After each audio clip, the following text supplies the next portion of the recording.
My dear friend, आज मैं जून महीने के महत्वपूर्ण करंट अफेयर के पार्ट 2 के साथ आपके सामने हाजिर हूँ। मैंने पहले पार्ट में राज्यों से जुड़े जितने भी न्यूज़ थे, जितने भी महत्वपूर्ण करंट अफेयर थे, उनको कवर किया था। उसके बाद मैंने केंद्र सरकार की प्रमुख योजनाएं, पोर्टल और जितने भी ऐप लॉन्च किए गए थे कि केंद्र सरकार के द्वारा, उन सभी को कवर किया था। इसके अलावा मैंने सारे के सारे महत्वपूर्ण दिवस और उसके विषय क्या थे, थीम क्या थे, इन सब को पार्ट 1 में कवर किया था। आज मैं जितने भी बचे हुए जून महीने के करंट अफेयर हों, चाहे वो नियुक्तियां हो, इस्तीफा, संन्यास या फिर जितने भी रक्षा से संबंधित जितने भी सौदे हुए हैं, जितने भी तकनीकी से संबंधित जो भी महत्वपूर्ण करंट अफेयर हैं, या फिर जितने भी निधन हुए हैं, उन सभी को कवर मैं इस वीडियो में करूँगा। तो बिना समय बर्बाद किए स्टार्ट करते हैं। अगर आप एसएससी, रेलवे या फिर आप बैंकिंग की तैयारी करते हैं तो आपके लिए ये वीडियो बहुत ही बेनिफिशियल होगा, क्योंकि मैंने इसमें वन लाइनर के रूप में ना लिख के फुल डिटेल में किसी भी पॉइंट के सारे पहलू को कवर करने का प्रयास किया है। क्योंकि अगर आप एक बार सुन के भी रखेंगे तो आपको एग्ज़ाम में टिक आउट करने में आसानी होगा। और ये ज़रूरी नहीं है कि वन लाइनर में बस 2 क्वेश्चंस होते हैं। जैसे पीआर जयशंकर को किसके प्रबंध निदेशक के रूप में नियुक्त किया गया, इस तरह से वन लाइनर होता है। तो वन लाइनर में ज़रूरी नहीं है कि आपके एग्ज़ाम में वन लाइनर टाइप ही क्वेश्चन है, आपको उसका फुल डिटेल लेना ही पड़ेगा, क्योंकि एग्ज़ाम का पैटर्न जो है अब चेंज हो रहा है। तो हम स्टार्ट करते हैं। पीआर जयशंकर को India infrastructure finance company limited IIFCL के प्रबंध निदेशक के रूप में नियुक्त किया गया है। और आप जानते हैं किसी भी बड़े कंपनी के प्रबंध निदेशक की नियुक्ति जो होती है वो नरेंद्र मोदी की अध्यक्षता में जो कैबिनेट समिति होती है उसी के द्वारा नियुक्त किया जाता है। फिर अरुण सिंघल को मुख्य कार्यकारी अधिकारी CEO के रूप में नियुक्त किया गया है। Food safety and standard authority of India FSSAI, इसके मुख्य कार्यकारी अधिकारी के रूप में अरुण सिंघल को नियुक्त किया गया है। आगे पढ़ते हैं। प्रदीप कुमार त्रिपाठी, इन्हें इस्पात मंत्रालय के सचिव के रूप में नियुक्त किया गया है। और ये IAS अधिकारी हैं प्रदीप कुमार त्रिपाठी। और इनको कहाँ से तबादला किया गया है? Department of personal and training DOPT, कार्मिक एवं प्रशिक्षण विभाग में पहले ये सचिव थे, वहाँ से इनका तबादला करके इस्पात मंत्रालय के सचिव के रूप में प्रदीप कुमार त्रिपाठी को नियुक्त किया गया है। उसके बाद रवीश कुमार, इन्हें फिनलैंड में भारत का नया राजदूत नियुक्त किया गया है। तो आपसे पूछा जा सकता है फिनलैंड में भारत के नए राजदूत कौन है? रवीश कुमार। और ये थे कहाँ पे? विदेश मंत्रालय में संयुक्त सचिव के पद पे कार्यरत थे, लेकिन अभी इन्हें जो नियुक्त किया गया है, फिनलैंड में भारत का नया राजदूत नियुक्त किया गया है। उसके बाद CB जॉर्ज, ये IFS अधिकारी हैं, इन्हें कहाँ पे राजदूत के रूप में नियुक्त किया गया है? तो कुवैत में भारत के राजदूत के रूप में नियुक्त किया गया है। फिर गायत्री I कुमार, इन्हें ब्रिटेन में भारत के अगले उच्चायुक्त के रूप में नियुक्त किया गया है। आपको ये तो पता ही होगा कि राजदूत और उच्चायुक्त कब वर्ड का यूज किया जाता है। जो भी कॉमनवेल्थ नेशंस हैं, जो भी कभी ब्रिटेन का गुलाम था, तो उनके यहाँ जो भी राजदूत नियुक्त होते हैं उन्हें उच्चायुक्त कहा जाता है। जैसे पाकिस्तान में अगर किसी राजदूत की नियुक्ति होगी तो उच्चायुक्त कहलाएगा। किसी और देश जो कि कभी ब्रिटेन का गुलाम था, वहाँ पे भारत के राजदूत की नियुक्ति होगी तो राजदूत शब्द का इस्तेमाल ना करके उच्चायुक्त शब्द का इस्तेमाल किया जाता है। इंग्लिश में हाई कमिश्नर कहा जाता है और राजदूत को एम्बेसडर कहा जाता है। तो आपने देखा रवीश कुमार को फिनलैंड में भारत का नया राजदूत नियुक्त किया गया है। CB जॉर्ज को कुवैत में भारत का नया राजदूत नियुक्त किया गया है। और मैंने साथ में यहाँ पे ये भी लिखा है कि कुवैत में जो भारत के पहले राजदूत, वर्तमान राजदूत अभी जो थे जीवा सागर, उनको हटा के CB जॉर्ज स्थान लेंगे। कभी कभी ये नहीं पूछा जाता है आपसे कि कुवैत में भारत के अगले राजदूत कौन, आपको दे दिया जाएगा कुवैत में भारत के अगले राजदूत के रूप में CB जॉर्ज की नियुक्ति की गई है। अब वे किसका स्थान लेंगे। अगर आपसे ऐसा पूछा जाए उसके लिए भी मैंने डिटेल में इन्फॉर्मेशन दिया है, आप उसे एक बार पढ़ लीजिए। तो किनका स्थान लेंगे, के जीवासागर का स्थान लेंगे। उसी तरह गायत्री कुमार को ब्रिटेन में भारत के अगले उच्चायुक्त के रूप में नियुक्त किया गया है, और वो किसका स्थान लेंगे, रुचि घनश्याम का स्थान लेंगे। उसी तरह सुशील कुमार सिंघल को पापुआ न्यू गिनी में भारत का नया उच्चायुक्त नियुक्त किया गया है, और वे किसका स्थान लेंगे, विजय कुमार। अभी जो हमारे राजदूत हैं पापुआ न्यू गिनी में विजय कुमार, उनका स्थान सुशील कुमार सिंघल लेंगे। चलिए आगे बढ़ते हैं। राष्ट्रीय उर्वरक लिमिटेड के मार्केट निदेशक ये थे वीरेंद्र नाथ दत्त को chairman and managing director MD के रूप में नियुक्त किया गया है। किसके, राष्ट्रीय उर्वरक लिमिटेड, नेशनल फर्टिलाइजर लिमिटेड, ये हमारी उर्वरक की सरकारी कंपनी है, जिसके एमडी और चेयरमैन के रूप में किसे नियुक्त किया गया है, वीरेंद्र नाथ दत्त को नियुक्त किया गया है। आगे बात करें तो बाफ्टा आप जानते हैं, British academy of the film and television arts. BAFTA जो पुरस्कार दिया जाता है British academy and film and television art, उसका फुल फॉर्म होता है बाफ्टा का। उसका नया अध्यक्ष किसे नियुक्त किया गया है, कृष्णेंदु मजुमदार को नियुक्त किया गया है। और ये आपके लिए इम्पोर्टेंट इसके लिए होगा क्योंकि बाफ्टा का अध्यक्ष चुने जाने वाले पहले अश्वेत व्यक्ति हैं। 73 साल का इतिहास आज तक का जो भी है बाफ्टा का, ये film British academy of the film and television arts का, उसमें पहले अश्वेत व्यक्ति के रूप में कृष्णेंदु मजुमदार को नियुक्त किया गया है। और ये किसका जगह लेंगे, पिप्पा हैरिस का जगह लेंगे। उसके बाद बात करते हैं ट्विटर ने पैट्रिक पिटेज जो कि पहले चीफ फाइनेंशियल ऑफिसर थे, उनको बोर्ड का नया अध्यक्ष नियुक्त किया गया है। ये भी आपके लिए इम्पोर्टेंट है क्योंकि जो बाहरी व्यक्ति है, ट्विटर के इतिहास में पहला बार होगा जो बाहरी किसी व्यक्ति को बोर्ड की अध्यक्षता करेगा, बोर्ड की अध्यक्षता सौंपी गई है। अब थोड़ा ट्विटर के बारे में और भी जानकारी हम जान लेते हैं क्योंकि आपसे पूछा जा सकता है ट्विटर के सीईओ कौन है, मुख्य कार्यकारी अधिकारी कौन है, जैक डोर्सी। कौन है, जैक डोर्सी। ट्विटर का गठन भी पूछा जा सकता है रेलवे के एग्ज़ाम में, तो कितनी बार ऐसा क्वेश्चन आया है ट्विटर कब बना। तो ट्विटर जो बना है वो 2006 ईस्वी में ट्विटर बना है, 21 मार्च 2006 में ट्विटर बना है। और आज आप जानते हैं जितने भी फेमस पर्सनालिटीज़ हैं वो सभी ट्विटर पे अपने मंतव्य जारी करते रहते हैं समय समय पर। तो ट्विटर का मुख्यालय कहाँ है ये भी आपसे पूछा जा सकता है, सैन फ्रांसिस्को कैलिफोर्निया।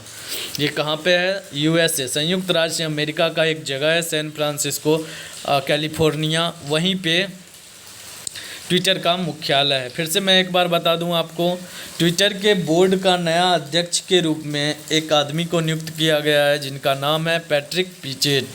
और ट्विटर के मुख्य कार्यकारी अधिकारी कौन है, जैक डोर्से। ट्विटर का स्थापना कब हुआ, 2006 ईस्वी में। ट्विटर का मुख्यालय कहाँ है, सैन फ्रांसिस्को कैलिफोर्निया में, जो कि यूएसए में है। चलिए, कोटक महिंद्रा बैंक के एमडी और सीईओ, आप उनका नाम भी जानते होंगे, उदय कोटक, उन्हें CII confederation of Indian industry, भारतीय उद्योग परिसंघ के अध्यक्ष के रूप में नियुक्त किया गया है। तो आपसे पूछा जा सकता है भारतीय उद्योग परिसंघ के नए अध्यक्ष के रूप में किसे नियुक्त किया गया है, उदय कोटक को। और उदय कोटक हैं कौन, तो कोटक महिंद्रा बैंक के एमडी और सीईओ हैं। अगर आपसे ये पूछा जाए कि उदय कोटक को भारतीय उद्योग परिसंघ के अध्यक्ष के रूप में किनके स्थान पर नियुक्त किया गया है, तो विक्रम किर्लोस्कर के स्थान पर नियुक्त किया गया है। आगे बात करें तो वर्ल्ड ट्रेड ऑर्गेनाइजेशन में भारत का नया राजदूत किसे नियुक्त किया गया है, वर्ल्ड ट्रेड ऑर्गेनाइजेशन WTO, विश्व व्यापार संगठन, इसमें भारत का नया राजदूत किसे नियुक्त किया गया है, ब्रजेंद्र नवनीत को वर्ल्ड ट्रेड ऑर्गेनाइजेशन में भारत का नया राजदूत नियुक्त किया गया है। मोनिका कपिल मोहता, ये जो हैं इनको स्विट्जरलैंड में भारत के अगले राजदूत के रूप में नियुक्त किया गया है। और ये किनका जगह लेंगे? सीबी जॉर्ज का जगह लेंगे, सीबी जॉर्ज का जगह लेंगे, मोनिका कपिल मोहता। आगे बढ़ते हैं। तमिलनाडु की एक 13 वर्ष की लड़की है एम नेत्रा, उसे United Nation Association for Development and Peace के द्वारा, ये एक संस्था है, इसके द्वारा goodwill ambassador for the poor के रूप में नियुक्त किया गया है। ये आपके लिए इम्पोर्टेंट होगा क्योंकि ये 13 वर्ष की ही लड़की है। तो आपसे पूछा जा सकता है कि तमिलनाडु की किस लड़की को goodwill ambassador for the poor के रूप में नियुक्त किया गया है, तो वो हैं एम नेत्रा। फिर आगे देखते हैं। राहुल श्रीवास्तव को रोमानिया में भारत के अगले राजदूत के रूप में नियुक्त किया जाएगा। राहुल श्रीवास्तव को रोमानिया में भारत के अगले राजदूत के रूप में नियुक्त किया जाएगा। और वे किसका स्थान लेंगे?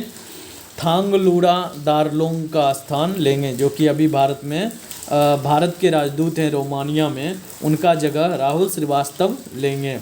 आगे देखते हैं। India Infoline finance limited IIFL, इसने रोहित शर्मा को अपना पहला ब्रांड एम्बेसडर के रूप में साइन किया है। मतलब आपसे ये क्वेश्चन इंपॉर्टेंट बन रहा है। आपसे पूछा जा सकता है कि इंडिया इन्फोलाइन फाइनेंस लिमिटेड ने किस क्रिकेटर को अपना ब्रांड एम्बेसडर बनाया है।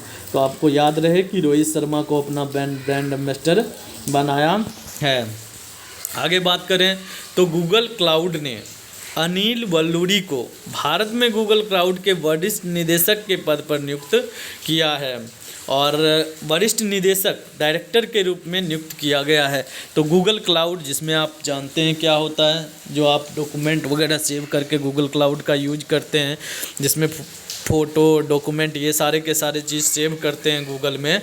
तो उसके ही गूगल क्लाउड के डायरेक्टर के रूप में किसे नियुक्त किया गया है? अनिल वल्लूरी को नियुक्त किया गया है। और अगर आपसे पूछा जाए कि प्रबंध निदेशक कौन है गूगल क्लाउड के, तो वो हैं करण बाजवा। तो आपको ये दोनों ही चीज़ मालूम होना चाहिए। आगे बात करते हैं। शंभू एस कुमारन, इनको फिलीपींस गणराज्य में भारत के अगले राजदूत के रूप में नियुक्त किया गया है। मतलब फिलीपींस में भारत के अगले राजदूत कौन होंगे? शंभू एस कुमारन। और फिलीपींस के बारे में थोड़ा जानते हैं। फिलीपींस की राजधानी क्या कहाँ है? मनीला फिलीपींस की राजधानी है। मुद्रा क्या है? Philippine peso. मुद्रा क्या है? Philippine peso. और फिलीपीन के राष्ट्रपति कौन है? फिलीपींस के राष्ट्रपति कौन है? रोड्रिगो डुटेर्टे, ये उनके राष्ट्रपति हैं। फिर से एक बार समझने का प्रयास कीजिए। शंभू एस कुमारन को फिलीपींस में भारत के अगले राजदूत के रूप में नियुक्त किया जाएगा। शंभू एस कुमारन को। फिलीपींस की राजधानी मनीला है। मुद्रा जो है वो फिलिपियन पेसो है। और फिलीपीन के जो राष्ट्रपति हैं रोड्रिगो डुटेर्टे, ये हैं। आगे हम पढ़ते हैं। विजय खांडूजा, इन्हें जिम्बाब्वे में भारत के अगले राजदूत के रूप में नियुक्त किया गया है। तो विजय खांडूजा को कहाँ के अगले राजदूत के रूप में नियुक्त किया गया है? जिम्बाब्वे में भारत के अगले राजदूत के रूप में नियुक्त किया गया है। और जिम्बाब्वे की मुद्रा क्या है? संयुक्त राज्य अमेरिका डॉलर। जिम्बाब्वे की मुद्रा भी डॉलर ही है। और जिम्बाब्वे की राजधानी आपसे एग्जाम में पूछा जाता है, तो जिम्बाब्वे की राजधानी हरारे है। और जिम्बाब्वे के राष्ट्रपति जो हैं वो इमरसन मनंगावा हैं। तो आपको ये 3 बातें याद रहेगी। जिम्बाब्वे की मुद्रा डॉलर है, जिम्बाब्वे की राजधानी हरारे है, और जिम्बाब्वे के राष्ट्रपति इमरसन मनंगावा हैं। और जिम्बाब्वे में भारत के अगले राजदूत जो होंगे वो होंगे विजय खांडूजा। आगे बढ़ते हैं। पंकज त्रिपाठी, जानते हैं आप, ये बिहार से ही हैं। बॉलीवुड दिग्गज अभिनेता हैं। इनकी फिल्में मुझे तो बहुत अच्छी लगती है। पंकज त्रिपाठी, और इनको बिहार सरकार द्वारा बिहार खादी का ब्रांड एम्बेसडर बनाया गया है। अगर आप बिहार SI की तैयारी कर रहे हैं, जिसका मेंस एग्ज़ाम अभी होने वाला है, तो उसमें तो ये क्वेश्चन आपको पूछे ही जाएंगे। तो बिहार सरकार के बिहार खादी का ब्रांड एम्बेसडर किसे नियुक्त किया गया है? तो बिहार खादी का ब्रांड एम्बेसडर पंकज त्रिपाठी को नियुक्त किया गया है। आगे बात करते हैं, नासा के भूवैज्ञानिक और अंतरिक्ष यात्री हैं कैथरीन डी सुलीवन। ये महासागर का सबसे गहरा गर्त आप जानते हैं कौन सा है? मैरियाना ट्रेंच है। और मैरियाना ट्रेंच में पहुंचने वाली पहली महिला बन गई है कैथरीन डी सुलीवन। तो ये भी आपके लिए इम्पोर्टेंट होगा। आपसे पूछा जाएगा कि महासागर के सबसे बड़े गर्त मैरियाना ट्रेंच में पहुंचने वाली पहली महिला कौन सी बनी है? Catherine D Sullivan. आगे एनपीसी जो है उसकी 49वीं गवर्निंग काउंसिल की बैठक किया था किन्होंने? पीयूष गोयल ने। और एनपीसी जो है वो डीपीआईआईटी और वाणिज्य एवं उद्योग मंत्रालय के अंतर्गत एक डिपार्टमेंट है एनपीसी। उसकी 39वीं बैठक जो हुई थी उसकी अध्यक्षता पीयूष गोयल ने किया था। अब आयरलैंड के नए प्रधानमंत्री के रूप में किसे नियुक्त किया गया है? माइकल मार्टिन को। माइकल मार्टिन को आयरलैंड के नए प्रधानमंत्री के रूप में नियुक्त किया गया है।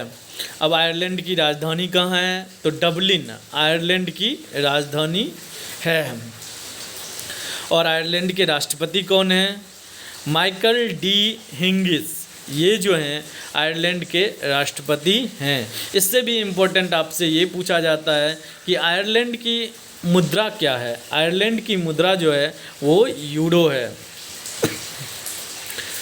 उसके बाद भारतीय अंपायर जिनका नाम है नितिन मेनन, उन्हें आईसीसी के अंपायरों के एलीट पैनल में शामिल किया गया है। किस वर्ष के लिए? 2020-21 सत्र के लिए आईसीसी अंतर्राष्ट्रीय क्रिकेट परिसंघ के अंपायर के एलीट पैनल में भारत के अंपायर नितिन मेनन को शामिल किया गया है। आपसे इस तरह से क्वेश्चन पूछा जाएगा, हाल ही में आईसीसी के अंपायरों के एलीट पैनल में किस भारतीय अंपायर को शामिल किया गया है? तो नितिन मेनन को शामिल किया गया है। आगे बढ़ते हैं। आप जानते हैं उत्तर प्रदेश के राज्यपाल कौन है? आनंदीबेन पटेल। इन्हें मध्य प्रदेश के राज्यपाल का अतिरिक्त पदभार दिया गया है। मध्य प्रदेश के राज्यपाल लालजी टंडन थे। उनकी तबीयत खराब होने के कारण मध्य प्रदेश के राज्यपाल के रूप में आनंदीबेन पटेल जो कि उत्तर प्रदेश की राज्यपाल हैं उनको ये पदभार अतिरिक्त पदभार दिया गया है।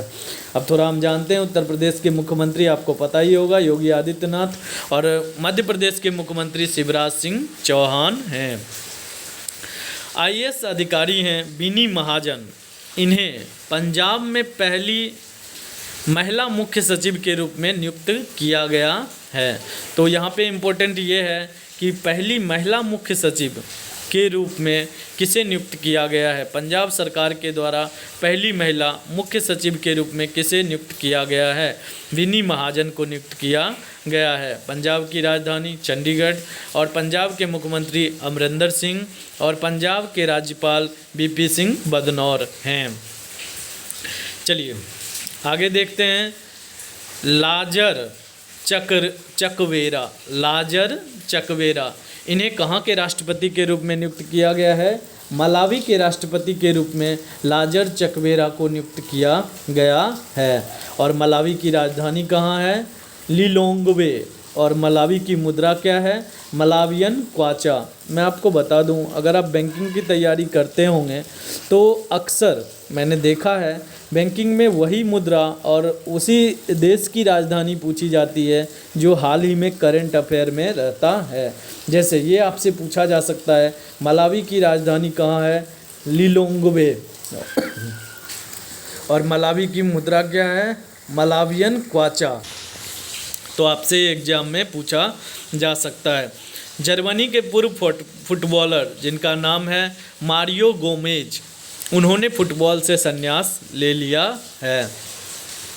आगे बात करते हैं। उर्जित पटेल को NIPFP जिसका फुल फॉर्म हुआ national institute of public finance and policy के अध्यक्ष के रूप में नियुक्त किया गया है। यह है क्या? NIPFP ये जो है ये एक इकोनॉमिक थिंक टैंक है। जिस तरह से नीति आयोग है उसी तरह से ये सरकार को सहायता पहुंचाने के लिए आर्थिक रूप से बनाया गया है।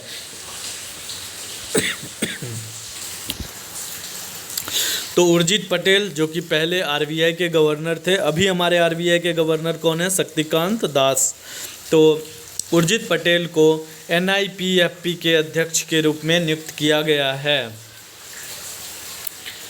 और इसके वर्तमान अध्यक्ष कौन है? विजय केलकर जो वर्तमान अध्यक्ष हैं, उनकी जगह कौन लेंगे? उर्जित पटेल लेंगे। तो आप नाम याद रखिएगा।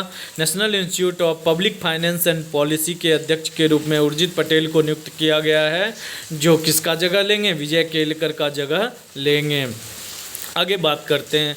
भारतीय अमेरिकी वैज्ञानिक जो हैं डॉक्टर सेतुरमन पंचनाथन, इन्हें राष्ट्रीय विज्ञान फाउंडेशन के निदेशक के रूप में नियुक्त किया गया है। और ये एनएसएफ जो है, ये अमेरिका की एक स्वतंत्र एजेंसी है। तो ये इम्पोर्टेंट होगा क्योंकि ये भारतीय अमेरिकी हैं। डॉक्टर सेतुरमन पंचनाथन, जिनको राष्ट्रीय विज्ञान फाउंडेशन के निदेशक के रूप में नियुक्त किया गया है। न्यूजीलैंड के विकेट कीपर और बल्लेबाज, आपने इनका नाम भी सुना होगा, रचेल प्रिस्ट, इन्होंने अंतर्राष्ट्रीय क्रिकेट से संन्यास लेने की घोषणा किया है। आगे बात करते हैं। प्रियंका चोपड़ा और अनुराग कश्यप को टोरंटो इंटरनेशनल फिल्म फेस्टिवल के 50 एम्बेसडर में शामिल किया गया है। तो आपको याद रहे कि आपसे नाम दे दिया जाएगा और पूछा जाएगा कि इन्हें किस चीज़ के ब्रांड एम्बेसडर के रूप में शामिल किया गया है। तो प्रियंका चोपड़ा और अनुराग कश्यप को टोरंटो इंटरनेशनल फिल्म फेस्टिवल के ब्रांड एम्बेसडर के तौर पे चुना गया है।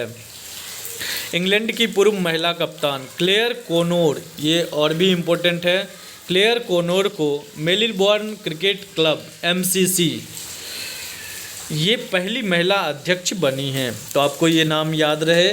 233 साल के इतिहास में क्लेयर कोरोन, जो कि कौन है? इंग्लैंड की पूर्व महिला कप्तान हैं। इनको MCC में अध्यक्ष के पद पे बनाया गया है। और आपको एक बात और बता दूं, अभी जो MCC के हमारे हैं कुमार संगकारा, उनका कार्यकाल जो था कोरोना वायरस महामारी के कारण 12 महीने के लिए आगे बढ़ा दिया गया था। और ये कौन है? कुमार संगकारा।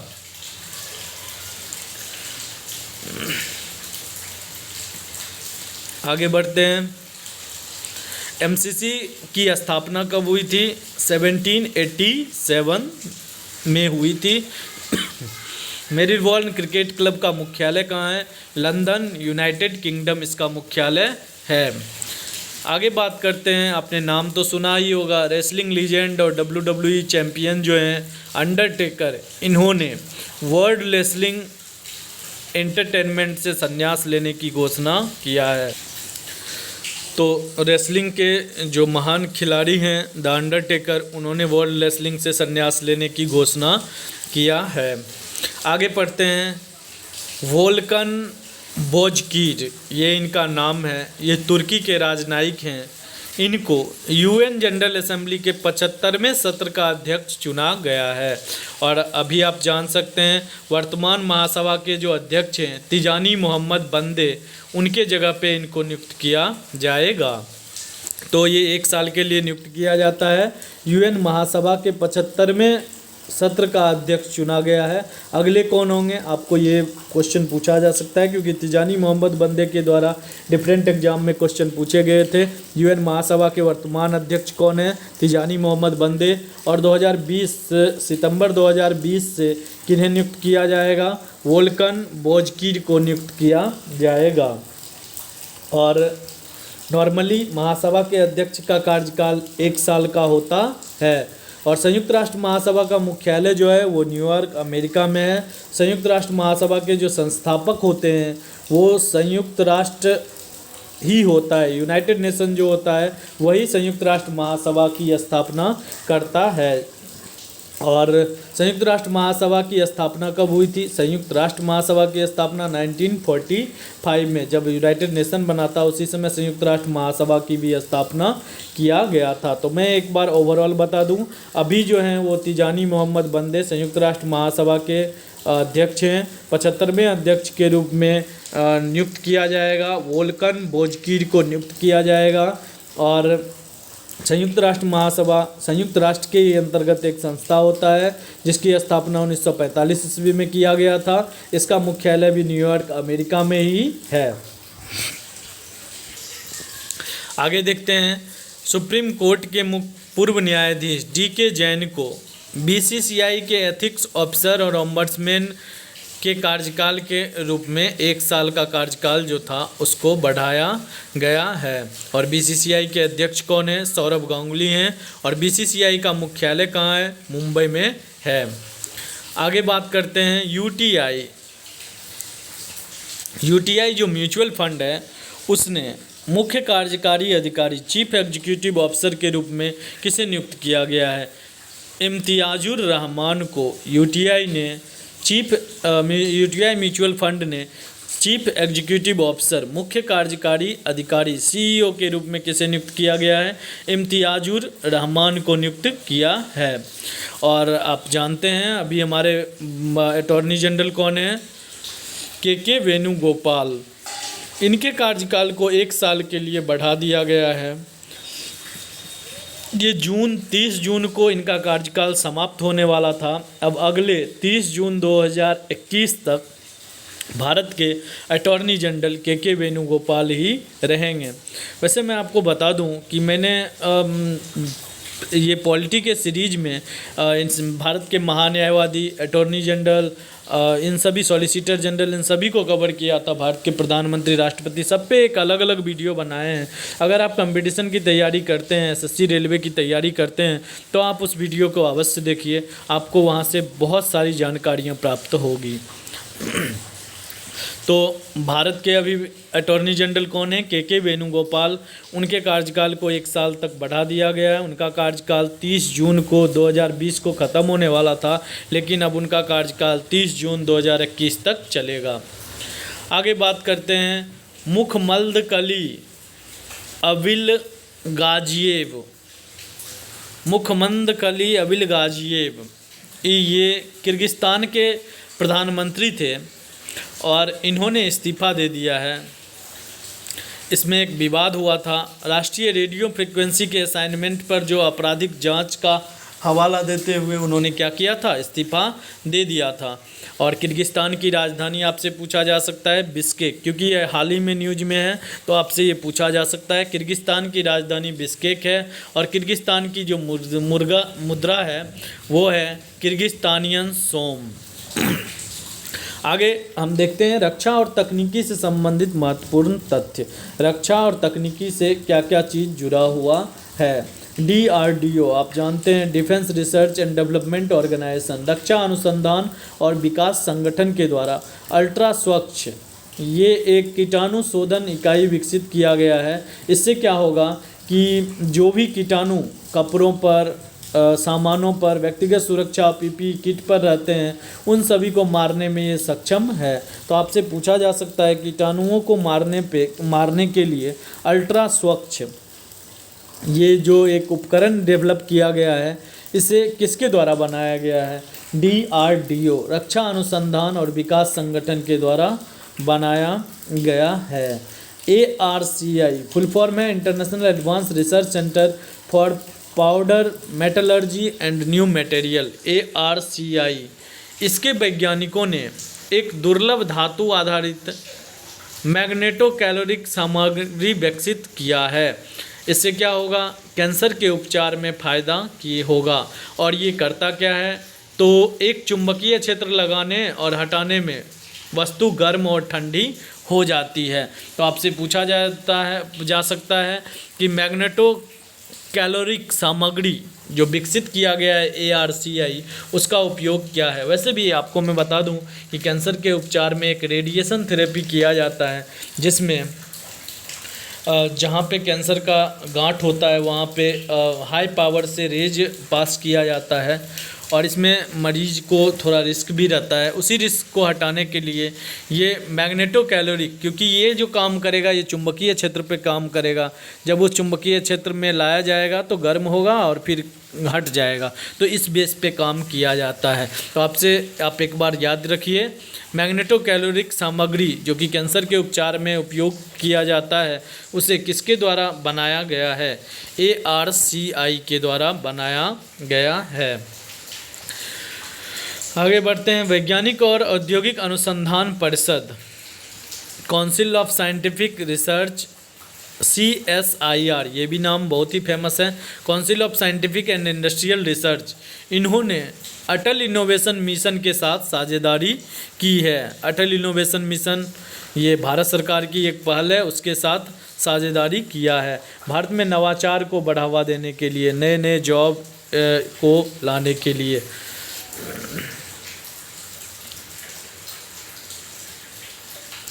आगे बढ़ते हैं। भारतीय वायुसेना द्वारा स्वदेश रूप से पृथक परिवहन, आइसोलेटेड ट्रांसपोर्ट के लिए एक एयरबोर्न रेस्क्यू पोड इसका अर्पित बनाया गया है। तो आपसे पूछा जा सकता है airborne rescue pod for isolated transportation जो है ARPIT, उसका निर्माण किसके द्वारा किया गया है? तो भारतीय वायुसेना के द्वारा इसका निर्माण किया गया है। आगे देखते हैं। महाराष्ट्र के थाने जिले में एक इंजीनियर ने कोविड-19 के शारीरिक संपर्क को कम करने के लिए कोरोबोट नाम का एक रोबोट विकसित किया है। तो आपसे पूछा जा सकता है कोरोबोट कहाँ पे विकसित किया गया है? महाराष्ट्र के थाने में एक इंजीनियर के द्वारा ये विकसित किया गया है कोरोबोट robot. Defence institute of the advance technology, इसने अनन्य जल आधारित कीटाणुनाशक स्प्रे विकसित किया है। तो किसने विकसित किया है? डाइट ने, DIAT, defence institute of the advance technology ने कोविड-19 के बचाव के लिए अनन्य जल आधारित कीटाणुनाशक स्प्रे विकसित किया है। आगे देखते हैं। गुवाहाटी के भारतीय प्रौद्योगिकी संस्थान IIT गुवाहाटी ने फ्लाईजी नामक एक एप्लीकेशन लॉन्च किया है। वो किसके लिए लॉन्च किया है कि आप जब एरोप्लेन से सफ़र करते हो तो आप सुरक्षित हैं या नहीं हैं, इसको जांच करने के लिए फ्लाईजी नामक एक एप्लीकेशन विकसित किया है। तो बैंकिंग के एग्ज़ाम में तो ऐसे क्वेश्चन ज़रूर पूछे जाते हैं। आपसे पूछा जाएगा कि फ्लाईजी एप्लीकेशन किस IIT के द्वारा विकसित किया गया है? तो IIT गुवाहाटी के द्वारा विकसित किया गया है। Garden dish ship builders and engineering limited, इन्होंने फास्ट पेट्रोल व्हीकल FPV इसका 5वां और आखिरी पोत ICGS कनकलता बरुआ, ये भारतीय तट रक्षक बल को सौंप दिया गया है। ये जो garden dish ship builders limited है, यही भारत में पोत और पनडुब्बी इन सब को बनाने का कार्य करता है। तो उसने फास्ट पेट्रोलिंग व्हीकल का जो 5वां और अंतिम जो पोत था ICGS कनकलता, इसको किसे सौंप दिया है? भारतीय तट रक्षक बल को सौंप दिया है, इंडियन कोस्ट गार्ड को सौंप दिया है। आप ये सब नाम याद रखिए। आपसे ICGS कनकलता देके उससे कुछ भी इन्फॉर्मेशन आपसे पूछा जा सकता है, तो आप याद रखिएगा। Garden dish ship builders limited के द्वारा बनाया गया है ICGS कनकलता, और ये फास्ट पेट्रोलिंग व्हीकल का लास्ट और 5वां जो है वो पोत है ICGS कनकलता। उसी तरह एक आपको नाम याद रखना पड़ेगा, मारीच। ये क्या है? Anti torpedo decoy system. और ये टॉर्पीडो जो भी समुद्र के अंदर जो चलने वाला होता है उसको पता लगाने, उनकी लोकेशन की जानकारी देने और उन्हें बेअसर करने के लिए, इसीलिए तो इसका नाम है एंटी टॉर्पीडो डिकॉय सिस्टम, इनका नाम ही है। तो वो कौन सा है? मारीच। आपसे पूछा जा सकता है कि हाल ही में एंटी टॉर्पीडो डिकॉय सिस्टम जो लॉन्च किया गया है उसका नाम क्या है? तो क्या नाम है? मारीच है। और किसके द्वारा? DRDO ने ही बनाया है। तो डीआरडीओ, डिफेंस अनुसंधान और विकास संगठन, इसका मुख्यालय कहाँ है? नई दिल्ली में इसका मुख्यालय है।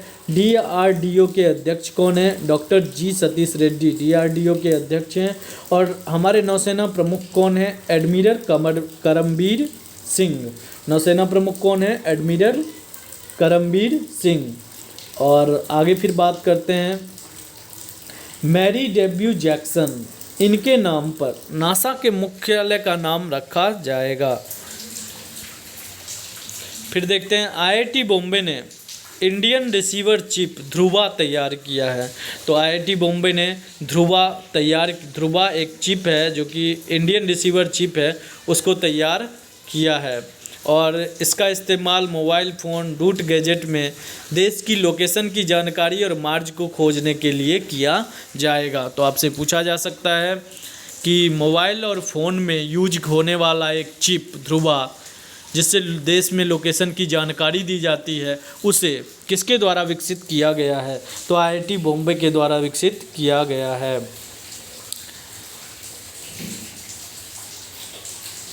तो Indian financial technology and allied service IFTAS, इसने टी रविशंकर को संगठन का नया अध्यक्ष नियुक्त किया गया है। IFTAS भारतीय रिजर्व बैंक की पूर्ण स्वामित्व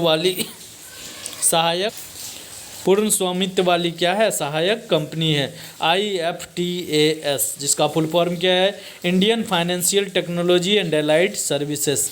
ये भारतीय रिजर्व बैंक की पूर्ण स्वामित्व वाली सहायक कंपनी है। और इसके अध्यक्ष के रूप में किसे नियुक्त किया गया है? टी रविशंकर को नियुक्त किया गया है। इसरो को किसके लिए पेटेंट मिला है? Liquid cooling and heating garments बनाने के लिए, और जो कि मानव अंतरिक्ष यान में एक सुरक्षात्मक परिधान है। जो भी इसरो हाल ही में एक स्पेस मिशन पे भेजने वाला है लोगों को, तो उसके किट को बनाने के लिए पेटेंट मिला है। पेटेंट मिलने का मतलब उसे अधिकार मिला है। तो कौन से किट को बनाने के लिए? Liquid cooling and heating garments, इसको बनाने के लिए इसरो को ये पेटेंट मिला है। आगे बात करते हैं, आंध्र प्रदेश के विशाखापत्तनम में पूर्वी नौसेना कमान, आप जानते हैं पूर्वी नौसेना कमान का मुख्यालय भी कहाँ पे है? विशाखापत्तनम में ही है। तो गहरे पानी में बचाव कार्य को अंजाम देने वाला DSRB कॉम्प्लेक्स का अनावरण किया गया है। डीप सबमर्जेंस रेस्क्यू व्हीकल, आपसे पूछा जा सकता है DSRB deep submergence rescue vehicle, इसे किस नौसेना में शामिल किया गया है? तो पूर्वी नौसेना कमान विशाखापत्तनम में शामिल किया गया है। उसके बाद देखते हैं, ग्रेटर मुंबई नगर निगम ने ICU बेड और वेंटिलेटर के बारे में जानकारी देने के लिए air vanity mobile application launch किया गया। जिस तरह से दिल्ली सरकार ने दिल्ली में वेंटिलेटर और बेड की जानकारी देने के लिए दिल्ली कोरोना नामक ऐप लॉन्च किया था, उसी तरह ग्रेटर मुंबई नगर निगम मुंबई में इसकी जानकारी देने के लिए ग्रेटर मुंबई नगर निगम के द्वारा एक ऐप लॉन्च किया जाता है, जिसे नाम दिया गया एयर वेंटी। और महाराष्ट्र के मुख्यमंत्री कौन है? उद्धव ठाकरे। और राज्यपाल कौन है? भगत सिंह कोश्यारी। आगे हम बात करते हैं महत्वपूर्ण निधन। तो महत्वपूर्ण निधन जैसे वाजिद खान, आप साजिद वाजिद नाम तो सुने ही होंगे। ये एक जोड़ी लोकप्रिय था। और प्यार किया तो डरना क्या, यहाँ से इन्होंने अपना डेब्यू किया था, मतलब बॉलीवुड इंडस्ट्री में यहीं से उन्होंने डेब्यू किया था। प्यार किया तो डरना क्या, वही साजिद वाजिद की जोड़ी से वाजिद खान जो थे उनका निधन हो गया है। आगे देखते हैं, तीरंदाज कोच थे जयंती लाल नानोमा, उनका निधन हो गया है। आगे देखते हैं, केंद्रीय मंत्री और लद्दाख से 3 बार कांग्रेस के सांसद रहे हैं पी नामग्याल, उनका भी निधन हो गया है। देखिए, निधन में आपको 2 बात जानना जरूरी है। पहली बात, वो कौन थे और नाम क्या है जिनका निधन हुआ है। बस ये 2 बातें अगर आप याद रखेंगे तो निधन से कोई भी क्वेश्चन आपसे ऐसे क्वेश्चन पूछा जाएगा कि पी नामग्याल जिनका हाल ही में निधन हो गया, वे कौन थे? नीचे में ऑप्शन रहेगा बहुत सारा ऑप्शन रहेगा, उसमें से आपको छांटना रहेगा। पूर्व केंद्रीय मंत्री और लद्दाख में 3 बार कांग्रेस के सांसद रहे पी नामग्याल का क्या हो गया है, निधन हो गया है। अमेरिकी धावक जिनका नाम है बॉबी जो मोरो, इनका भी निधन हो गया है। आगे देखते हैं। दिग्गज गीतकार और Indian performing right association society limited के सदस्य अनवर सागर का निधन हो गया है। तो ऐसे पूछा जाएगा आपसे, अनवर सागर जिनका हाल ही में निधन हो गया, वो निम्न में से कौन थे। नीचे में आपको गीतकार दिया रहेगा, संगीतकार दिया रहेगा, लेखक दिया रहेगा, तो आप इसमें गीतकार पे टिक आउट करेंगे कि अनवर सागर कौन थे, गीतकार थे जिनका हाल ही में निधन हो गया है। ये आपके लिए बहुत ही इम्पोर्टेंट है। वासु चटर्जी महान फिल्मकार, राष्ट्रीय फिल्म फेयर पुरस्कार से सम्मानित इन्हें किया गया था, वासु चटर्जी को। तो ये वासु चटर्जी का भी निधन हो गया है। और उनकी जो सर्वश्रेष्ठ फिल्म थी परिवार कल्याण, उसके लिए फिल्म दुर्गा जो थी उनके लिए 1992 में उन्हें राष्ट्रीय फिल्म पुरस्कार दिया गया था। तो ये राष्ट्रीय फिल्म पुरस्कार प्राप्त अभिनेता थे या फिल्म मेकर थे, इसीलिए ये आपसे एग्जाम में पूछा जा सकता है। तो कौन थे, वासु चटर्जी। फिर आगे देखते हैं। ब्रिटिश फिल्म निर्माता, प्रोड्यूसर और गीतकार रूपर्ट हाइन का निधन हो गया है। उसके बाद बॉलीवुड फिल्म निर्माता अनिल सूरी का निधन हो गया है। किसके कारण, कोविड-19 के कारण इनका निधन हो गया है। चिरंजीवी सरजा, ये कौन थे, कन्नड़ अभिनेता थे जिन्होंने अपनी फिल्म की शुरुआत की थी वायुपुत्र फिल्म, और ये फिल्म बहुत ही फेमस भी रहा था। वायुपुत्र फिल्म जो थी, उनके अभिनेता के रूप में चिरंजीवी सरजा ने अपनी कैरियर की शुरुआत की थी कन्नड़ फिल्म जगत में, और उनका निधन हो गया है। कर्ट थॉमस जो कि विश्व जिम्नास्टिक चैंपियनशिप थे और कहाँ के थे, अमेरिका के थे, उनका निधन हो गया है। तृणमूल कांग्रेस के विधायक तमोनास घोष का भी निधन हो गया है। योजना आयोग के पूर्व सदस्य कौन थे, ए वैद्यनाथ, उनका निधन हो गया। फिर देखते हैं अर्जुन चरण सेठी, ये कौन थे, पूर्व केंद्रीय जल संसाधन मंत्री थे और किनके कार्यकाल में थे, 2002 से 2004 जब वाजपेयी गवर्नमेंट सरकार में थी, तब ये जल संसाधन मंत्री थे अर्जुन चरण सेठी, इनका निधन हो गया है। मैं आपको बता दूं कि मैंने प्रधानमंत्री पे एक अलग से वीडियो बनाया था और वो प्लेलिस्ट में पड़ा हुआ होगा, आप जाके देख लीजिए। उसमें क्या है कि मैंने एक प्रधानमंत्री पंडित जवाहरलाल नेहरू से लेके नरेंद्र मोदी तक जितने भी प्रधानमंत्री हुए उनके द्वारा कौन कौन से महत्वपूर्ण कार्य किए गए, किस तरह से वो पद पे आए और किस तरह से वो पद से हटाए गए, इन सभी का फुल डिटेल दिया है, जो आपको यूपीएससी लेवल तक भी आपको फ़ायदा करेगा। तो आप उस वीडियो को ज़रूर देखिए। आगे बढ़ते हैं। National basketball association hall of fame में शामिल थे वेस अनसेल्ड, और ये अमेरिका के बास्केटबॉल खिलाड़ी थे जिनका क्या हो गया है, निधन हो गया है। आगे बात करते हैं। महाराष्ट्र से खेलने वाले, संतोष ट्रॉफी में महाराष्ट्र से खेलने वाले हमजा कोया का भी निधन हो गया है। आगे एक बुक है uncivil wars, pathology of terrorism in India, मतलब ये पैथोलॉजी ऑफ मतलब दयनीय स्थिति जो आतंकवाद की हमारे देश में है, उस पे इन्होंने एक बुक लिखा था। और ये दिल्ली पुलिस के पूर्व आयुक्त और राज्यों के राज्यपाल भी रह चुके हैं, वेद मारवाह। तो आप इनका नाम याद रखिए और इनके बुक का भी नाम याद रखिए, क्योंकि हाल ही में मृत्यु हुआ है, तो आने वाले एग्जाम में इनके बुक को पूछा जा सकता है। Uncivil wars, pathology of the terrorism in India, ये किनके द्वारा बुक लिखी गई है, वेद मारवाह के द्वारा बुक लिखी गई है। IIM लखनऊ के IIM Indian institute of management, भारतीय प्रबंधन संस्थान लखनऊ के पूर्व निदेशक प्रीतम सिंह का भी निधन हो गया है। बुरुंडी के राष्ट्रपति पियरे नकुरुनजीजा, इनका तो नाम थोड़ा ज़बरदस्त है, याद भी हो जाएगा आपको। बुरुंडी के राष्ट्रपति पियरे नकुरुनजीजा का निधन हो गया है। बुरुंडी की राजधानी क्या है? गीटेगा। और बुरुंडी की मुद्रा क्या है? Burundian Frank.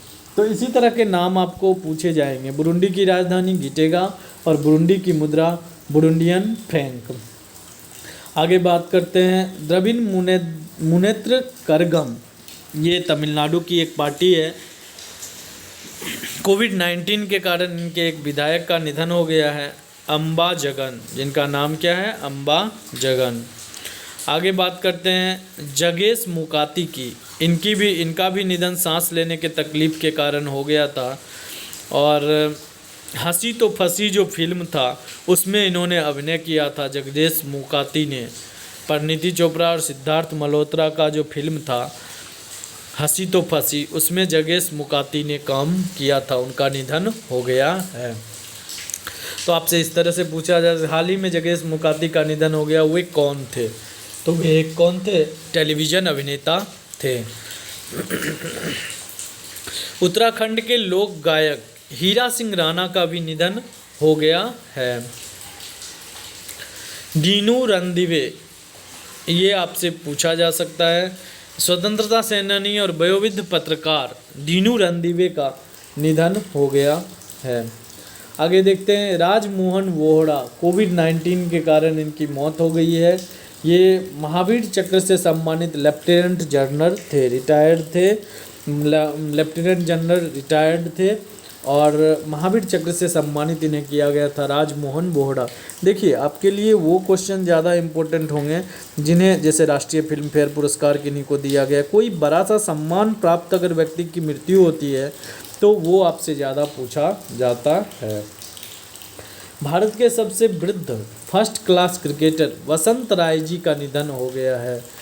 इनके निधन पे हमारे जो दिग्गज क्रिकेटर हैं उन लोगों ने भी शोक जाहिर किया था। तो 100 वर्ष की आयु में इनकी मौत हुई है वसंत राय जी का। KR सच्चिदानंद जो कि मलयालम फिल्म से संबंधित हैं, इनका निधन हुआ है। आगे देखते हैं गोवा के पूर्व मंत्री अच्युत काशीनाथ सिनाई उसगांवकर और GMGP जो पार्टी गोवा में बहुत ही फेमस होती है, महाराष्ट्रवादी गोमांतक पार्टी, इसके ये नेता थे। MGP के ये नेता थे और गोवा के पूर्व मंत्री भी रह चुके हैं। अच्युत काशीनाथ सिनाई उसगांवकर, इनका निधन हो गया है। फिर देखते हैं दिग्गज कन्नड़ लेखक गीता नागभूषण का निधन हुआ है और कर्नाटक के कालबुर्जी में इनका जन्म हुआ था। और जोएल शूमाकर का भी निधन हो गया है, ये हॉलीवुड के डायरेक्टर थे। विश्व बंधु गुप्ता का निधन हो गया, पूर्व सांसद और वयोवृद्ध पत्रकार विश्व बंधु गुप्ता का निधन हुआ है। इसके बाद लक्ष्मण सिंह लेहल का निधन हुआ है। ये थोड़ा फेमस थे क्योंकि ये 1948 और 1971 के दोनों युद्ध में भाग लिए थे और जीवित अधिकारियों में से एक थे लक्ष्मण सिंह लेहल और इनकी मौत हो गई है। 10वें वित्त आयोग के अध्यक्ष BPR विट्ठल कौन थे? 10वें वित्त आयोग के अध्यक्ष BPR विट्ठल, इनका भी निधन हो गया है। पद्मश्री पुरस्कार से सम्मानित सामाजिक कार्यकर्ता विद्याबेन साहा का निधन हो गया। फिर उसके बाद आप देख लीजिए फटाफट, मैनचेस्टर यूनाइटेड के यूरोपीय कप विजेता डिफेंडर टोनी ड्यून का निधन हो गया। फिर साइंस की दुनिया, ये उर्दू की एक पत्रिका है, एकमात्र विज्ञान पत्रिका है उर्दू में प्रकाशित होने वाली। इसके ये संपादक रहे हैं आनंद मोहन जुत्थी गुलजार देहलवी। गुलजार देहलवी आप नाम याद रखिए और इसी नाम से वो फेमस भी थे। तो गुलजार देहलवी, इनका निधन हो गया है। फिर अतुल श्रीवास्तव, आपने कुछ ही साल पहले ये थे स्टील अथॉरिटी ऑफ इंडिया के निदेशक के डायरेक्टर के रूप में काम किया था इन्होंने, इनका भी मौत हो गया है। जनलक्ष्मी सहकारी बैंक, माधवराव पाटिल उसके संस्थापक थे, माधवराव पाटिल, उनका निधन हो गया है। आगे हम बात करते हैं महत्वपूर्ण सूचियां और रैंकिंग। महत्वपूर्ण सूचियां और रैंकिंग ज़्यादा नहीं है, कम ही है, तो उसको हम कवर करते हैं। दुनिया के 100 सबसे भुगतान पाने वाले खिलाड़ी में कोहली जो हैं वो 66वें स्थान पर हैं। सबसे ज़्यादा भुगतान पाने वाले खिलाड़ी, ये एक बार पूछा भी गया था तो इसीलिए मैंने इसको इंक्लूड किया है। दुनिया के सबसे ज़्यादा भुगतान पाने वाले खिलाड़ी में भारत के विराट कोहली 66वें नंबर पे हैं, जबकि रोजर फेडरर दुनिया में सबसे अधिक भुगतान पाने वाले खिलाड़ी की सूची में सबसे ऊपर हैं। आप इसमें दो बात याद रखिए, दुनिया में सबसे अधिक भुगतान पाने वाले खिलाड़ी कौन है? रोजर फेडरर हैं। और भारत के सबसे ज़्यादा भुगतान पाने वाले खिलाड़ी कौन बने हैं? कोहली बने हैं। और विश्व में उनका क्या स्थान है? 66वां स्थान है। वहीं पे बात करें क्यूएस वर्ल्ड यूनिवर्सिटी की ताज़ा रैंकिंग में 8 भारतीय संस्थानों को जगह मिला है। और क्यूएस वर्ल्ड यूनिवर्सिटी रैंकिंग जितने भी विश्वविद्यालय हैं पूरे विश्व में, उसमें रैंकिंग किया जाता है, जिसमें पहले, दूसरे और तीसरे नंबर पे कौन कौन सा है? इंडिया का तो एक भी नहीं है। तो पहले नंबर पे MIT Massachusetts institute of technology America, और दूसरा जो है स्टैनफोर्ड यूनिवर्सिटी अमेरिका, और तीसरा जो है हार्वर्ड यूनिवर्सिटी अमेरिका। आप इन तीनों नामों को याद रखिए, MIT America, Massachusetts institute of technology America, दूसरे नंबर पे स्टैनफोर्ड यूनिवर्सिटी अमेरिका, और तीसरे नंबर पे हार्वर्ड यूनिवर्सिटी अमेरिका। वहीं अगर इंडिया की बात करें तो 8 भारतीय संस्थान को दिया गया है, जिसमें से 3 मैंने यहाँ पे लिखा है। आप इन तीनों को नाम याद कर लीजिए, क्योंकि ये पूछा जा सकता है। इंडिया में सबसे पहले क्यूएस वर्ल्ड यूनिवर्सिटी रैंकिंग में पहला स्थान किसे दिया गया है? तो IIT बॉम्बे को भारत में पहला स्थान दिया गया है। वहीं विश्व भर में अगर उसका स्थान है तो 172 है। क्यूएस वर्ल्ड यूनिवर्सिटी रैंकिंग के अनुसार भारत में दूसरा स्थान Indian institute of science Bengaluru को दिया गया है। वहीं विश्व में इसका स्थान 185वां है। और क्यूएस वर्ल्ड यूनिवर्सिटी रैंकिंग के अनुसार भारत में तीसरा स्थान IIT दिल्ली को दिया गया है, और विश्व में इसका स्थान 193 है। आगे देखते हैं, फीफा रैंकिंग में भारत 108वें स्थान पर बरकरार है। बेल्जियम सबसे ऊपर है फीफा रैंकिंग में, और विश्व चैंपियन फ्रांस जो है वो दूसरे नंबर पे। इस तरह से आप याद रखिए कि फीफा के रैंकिंग में जो सबसे पहले स्थान पर है वो बेल्जियम है, दूसरे स्थान पर फ्रांस है, और तीसरे स्थान पर ब्राज़ील है। और भारत कितने नंबर पे है? 108वें नंबर पे भारत अपना स्थान बरकरार रखे हुए है। उसके बाद स्विस नेशनल बैंक SNB, इसने भारत अपने नागरिकों के द्वारा जमा किए गए धन के मामले में 77वें स्थान पर आ गया है। पहले स्थान पे कौन सा है? ब्रिटेन है। दूसरे स्थान पे कौन सा है? अमेरिका है। तीसरे स्थान पे कौन सा है?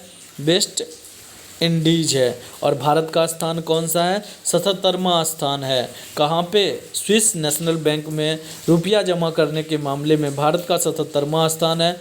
ब्रिटेन सबसे ज़्यादा स्विस नेशनल बैंक में रुपया जमा करता है। अमेरिका दूसरे स्थान पे है, और वेस्ट इंडीज तीसरे स्थान पर है। आपसे ये भी पूछा जा सकता है, स्विस नेशनल बैंक का मुख्यालय कहाँ है? ज्यूरिख स्विट्जरलैंड में स्विस नेशनल बैंक का मुख्यालय। वहीं बात करें स्विस नेशनल बैंक के अध्यक्ष कौन है? Thomas Jordan Swiss national bank के अध्यक्ष हैं। आगे हम बात करते हैं वित्त एवं बैंकों से संबंधित महत्वपूर्ण तथ्य। तो बैंकिंग के स्टूडेंट के लिए तो ये एक मतलब वरदान ही साबित होगा, क्योंकि आप जान लीजिए कि बैंकिंग में अब जो क्वेश्चन ज़्यादा से ज़्यादा पूछे जाते हैं वो बैंकिंग और फिर बैंकों से संबंधित या फिर वित्त से संबंधित ही ज़्यादा पूछे जाते हैं। तो मैं इसे कवर करता हूँ।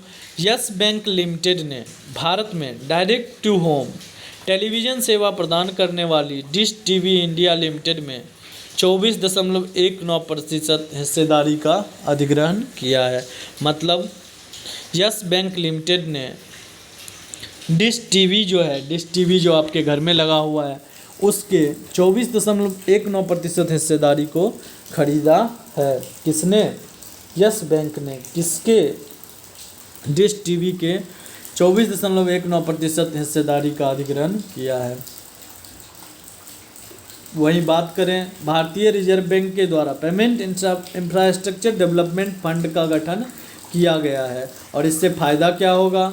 कि भारतीय रिजर्व बैंक के द्वारा 250 करोड़ रुपए की प्रारंभिक योगदान दिया गया है, जो कि कुल राशि का आधा होगा, और बाकी आधा राशि जो होगा पेमेंट इंफ्रास्ट्रक्चर डेवलपमेंट फंड में जो भी बैंक होगा वो देगा, और जिस देश में प्रचालित होगा वो कार्ड नेटवर्क जो भी होगा उसके द्वारा किया जाएगा।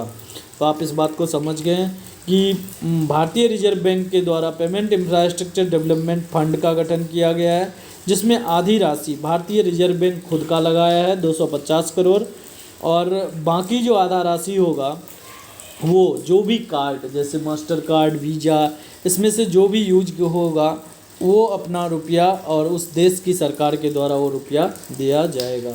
चलिए आगे बढ़ते हैं। प्राइवेट सेक्टर के एचडीएफसी बैंक ने समर ट्रीट्स अभियान शुरू किया है। तो आपसे पूछा जा सकता है समर ट्रीट्स अभियान हाल ही में किस बैंक ने स्टार्ट किया है? एचडीएफसी बैंक ने स्टार्ट किया है। और इसमें क्या किया जाएगा? लॉकडाउन प्रतिबंधों में ढील के साथ बैंक द्वारा यह अभियान मर्चेंट, वेतनभोगी, स्वरोजगार ग्राहकों की ज़रूरत को पूरा करने के लिए बढ़िया ऑफर इसमें दिया गया है। समर ट्रीट्स, यही गर्मी के लिए समर ट्रीट्स के तौर पे आसान से लोन देने की सुविधा, ये सारी की सारी सुविधाएं दी जाएगी। तो आपसे बस इतना ही पूछा जा सकता है समर ट्रीट्स जो है वो अभियान किस बैंक ने चालू किया है? तो एचडीएफसी बैंक ने चालू किया है। इससे पहले आपने पढ़ा कि रिजर्व बैंक ने कौन से फंड का फंड बनाया है, तो वो था आपका पेमेंट इंफ्रास्ट्रक्चर डेवलपमेंट फंड। और इससे पहले आपने पढ़ा कि यस बैंक लिमिटेड के द्वारा डीटीएच की जो डिश टीवी है उसको उसमें 24.19% हिस्सेदारी लिया गया है। आगे बढ़ते हैं। NABARD, national bank for agriculture and the rural development, इसने असम ग्रामीण बैंक को 270 करोड़ रुपए की विशेष चल निधि सुविधा, स्टैंडिंग लैंडिंग फैसिलिटी देने की घोषणा किया है। ये तब दिया जाता है जब कोई बैंक डूबने लगता है, तो वैसे केस में ये सुविधाएं दिया जाता है। स्टैंडिंग लैंडिंग फैसिलिटी के तहत सुविधा देगा किसको? असम ग्रामीण बैंक को। कौन देगा? नाबार्ड देगा। National bank for agriculture and the rural development कितने करोड़ रुपए की सहायता देगा? 270 करोड़ रुपए की सहायता देगा। आगे बात करते हैं। यूको बैंक ने बीमा उत्पाद बेचने के लिए 4 बीमा कंपनियों के साथ समझौता किया है, और वो 4 बीमा कंपनियां कौन कौन सी हैं? यूको बैंक जिसका उत्पाद यूको बैंक बेचेगी, तो वो 4 बीमा कंपनियां कौन सी हैं? SBI life insurance company, oriental insurance company, उसके बाद रेलिगियर इंश्योरेंस कंपनी और star health and allied insurance company. ये 4 कंपनियां हैं जिसके इंश्योरेंस प्रोडक्ट को कौन बेचेगा? यूको बैंक बेचेगा। इसी के लिए समझौता ज्ञापन पर हस्ताक्षर किया गया है। तो आपसे इस तरह से क्वेश्चन आ सकते हैं कि यूको बैंक के द्वारा जो बीमा उत्पाद बेचने की बात कही गई है उसमें निम्न में से कौन सी कंपनी नहीं है? तो ये 4 के अलावा एक ऑप्शन दिया रहेगा, वो आपका आंसर होगा। आप एक बार फिर से देख लीजिए। SBI life insurance company, oriental insurance company, Religare insurance company, star health and allied insurance company. आगे देखते हैं। आईसीआईसीआई बैंक ने अपने सैलरी खाता धारकों के लिए online overdraft Insta flexi cash शुरू किया है। इंस्टा फ्लेक्सी कैश ये एक एंड टू एंड पूरी तरह से डिजिटल सुविधा होगी जिसका लाभ बैंक के इंटरनेट बैंकिंग प्लेटफॉर्म पर उठाया जा सकता है। तो आपसे ये पूछा जा सकता है कि इंस्टा फ्लेक्सी कैश ये किस बैंक के द्वारा चालू किया जाएगा? तो इंस्टा फ्लेक्सी कैश किस बैंक के द्वारा चालू किया जाएगा? आईसीआईसीआई बैंक के द्वारा चालू किया जाएगा। अब आईसीआईसीआई बैंक के बारे में कुछ और इन्फॉर्मेशन जानते हैं। आईसीआईसीआई बैंक के प्रबंध निदेशक और सीईओ कौन है? संदीप बख्शी। वहीं पे आईसीआईसीआई बैंक के पार्ट टाइम अध्यक्ष कौन है? गिरीश चंद्र मुर्मू। तो एमडी और सीईओ कौन है? संदीप बख्शी। और पार्ट टाइम अध्यक्ष कौन है? गिरीश चंद्र चतुर्वेदी। और आईसीआईसीआई बैंक की स्थापना कब हुई थी? ये 1994 में हुआ था। और आईसीआईसीआई बैंक का मुख्यालय कहाँ है? मुंबई महाराष्ट्र में इसका मुख्यालय है। आगे बात करते हैं, भारत का तीसरा सबसे बड़ा ऋणदाता बैंक जो कि कौन सा है? तो आगे बात करते हैं, तीसरा जो सबसे बड़ा ऋणदाता बैंक है, बैंक ऑफ बड़ौदा, उसने ऋण देने की पूरी प्रक्रिया को डिजिटलीकरण करने का फैसला लिया है। और बैंक ऑफ बड़ौदा का मुख्यालय कहाँ है? बड़ोदरा, आप जानते हैं। और बैंक ऑफ बड़ौदा के एमडी और सीईओ कौन है? संजीव चड्ढा। और बैंक ऑफ बड़ौदा का टैगलाइन क्या है? भारत का अंतर्राष्ट्रीय बैंक। आगे देखते हैं, ये निधन हो गया, कहीं से मिसप्रिंट हो गया है। चलिए आगे बढ़ते हैं। कर्नाटक बैंक ने छोटे उद्यमों के लिए केवीएल माइक्रो मित्र नामक एक नया उत्पाद लॉन्च किया है। इसके तहत 10 लाख रुपये तक की वित्तीय सहायता की पेशकश किया जाएगा। किसके द्वारा? कर्नाटक बैंक के द्वारा। तो आसान ऋण उपलब्ध कराने के लिए केवीएल माइक्रो मित्र ऐप सुविधा को लॉन्च किया गया है केरल बैंक के द्वारा।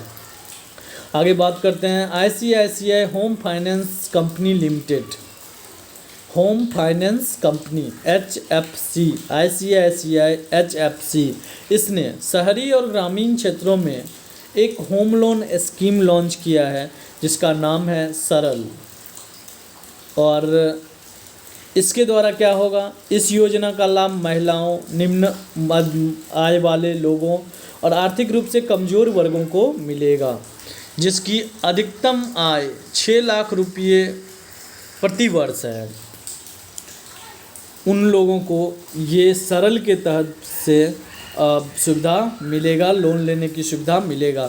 ICICI home finance company limited का मुख्यालय कहाँ है? मुंबई महाराष्ट्र में ही है। ICICI home loan finance company limited के अध्यक्ष कौन है? अनूप बागची हैं। और ICICI home loan finance company limited के प्रबंध निदेशक और कार्यकारी अधिकारी कौन है? अनिरुद्ध कमानी हैं। आगे बात करते हैं, फ़ोनपे ने यूपीआई मल्टी बैंक मॉडल के लिए आईसीआईसीआई बैंक के साथ साझेदारी किया है। यूपीआई इसके मल्टी बैंक मॉडल सुविधा के लिए फ़ोनपे और आईसीआईसीआई बैंक ने क्या किया है? साझेदारी किया है। और फ़ोनपे की स्थापना, जो आप मोबाइल में तुरंत रिचार्ज करते हैं फ़ोनपे से, तो फ़ोनपे की स्थापना कब किया गया है? दिसंबर 2015 में किया गया है। फ़ोनपे के सीईओ कौन है? समीर निगम है। और मुख्यालय कहाँ है? बेंगलुरु कर्नाटका में इसका मुख्यालय है। आगे बढ़ते हैं, भारतीय रिजर्व बैंक ने मुंबई स्थित Punjab and Maharashtra cooperative bank limited, आपने जाना था कि पहले इसमें लिमिट बस 10,000 के लगभग इसका लिमिट रखा गया था, तो अब इसके लिमिट को 50,000 से निकास की राशि को कितना बढ़ा दिया है? 1 लाख रुपये कर दिया गया है। और इससे पहले कितना था?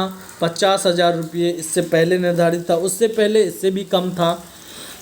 और आप जानते हैं इस बैंक की क्या कहानी है? Punjab and Maharashtra cooperative bank limited ये दिवालिया घोषित होने वाला था, लेकिन भारतीय रिजर्व बैंक ने इसके लिमिट को घटा के इसको किसी तरह बचाने का प्रयास किया है। तो आपसे ये पूछा जा सकता है कि पंजाब और महाराष्ट्र कोऑपरेटिव बैंक लिमिटेड और इसके निकास की राशि जो थी उसको 50,000 से बढ़ाकर कितना किया गया है?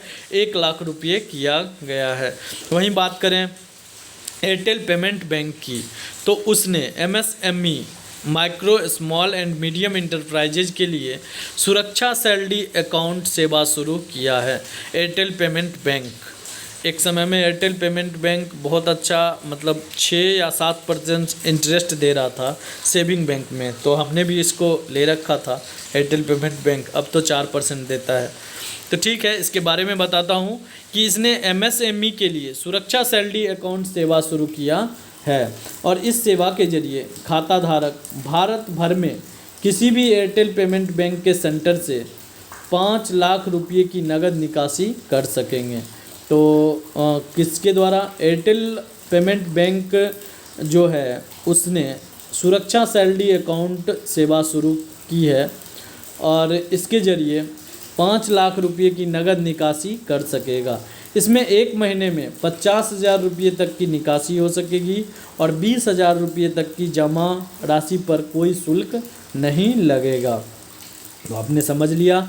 स्मॉल एंड मीडियम इंटरप्राइजेज के लिए सुरक्षा सैलरी अकाउंट जारी किया है, जिसमें 5 लाख तक की नगद निकासी हो सकेगी। एक महीने में अगर आप 50,000 रुपये की निकासी करते हैं और 20,000 रुपये तक का जमा करते हैं तो इसमें आपको कोई भी शुल्क नहीं लगेगा।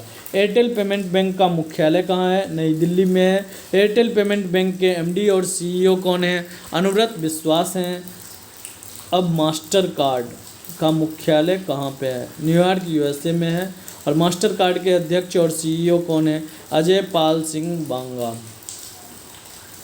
आगे देखते हैं फ्लिपकार्ट के सह संस्थापक, आपने नाम सुना होगा सचिन बंसल, बिन्नी बंसल और सचिन बंसल।